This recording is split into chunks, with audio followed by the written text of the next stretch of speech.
सैया हमसे बहुत प्यार करेले, दिलवा में बसा के सिंगार करेले। रोज रोज पूछे हाल हमार हो, जान से ज्यादा हमके प्यार करेले।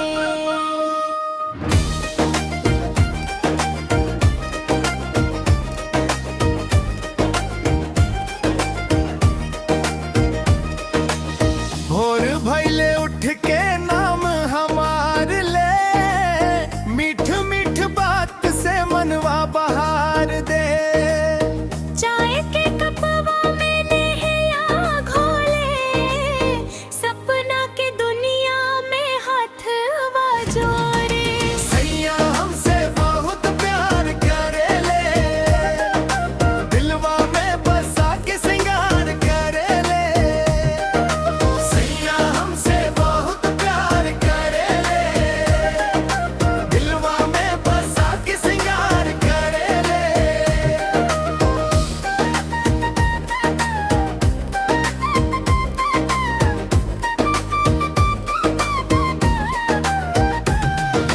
जब हम रूठी तो मनावे धीरे धीरे, अखियां में देखे त लागे सवेरा जीरे। हर खुशी खातिर तैयार रहेले, सैया हमसे बहुत प्यार करेले। सावन के बदरिया जब घेरल ले आकाश, संगे संगे चले बन के हमार विश्वास। बरखा के बूंदिया में हंसी बिखेर दे, सूना पड़ल मनवा में रंग भर दे। सैया हमसे बहुत प्यार करेले, दिलवा में बसा के सिंगार करेले। सैया हमसे बहुत प्यार करेले, दिलवा में बसा के सिंगार करेले।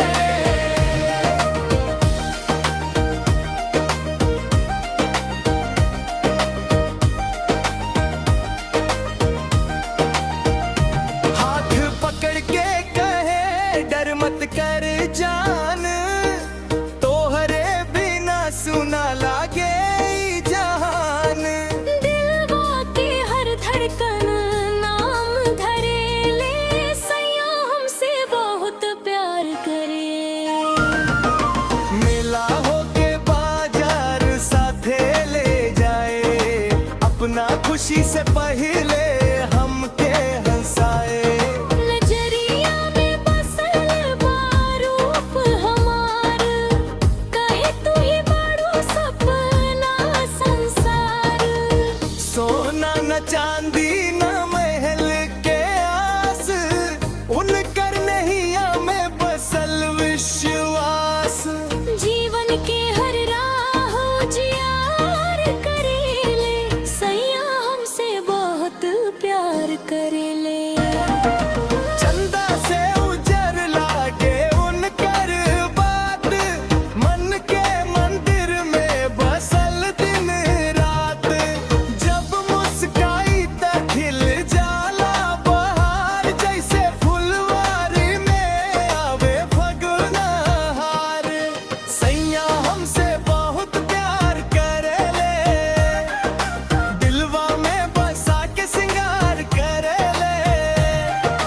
रोज रोज पूछे हाल हमार हो, जान से ज्यादा हमके प्यार करेले।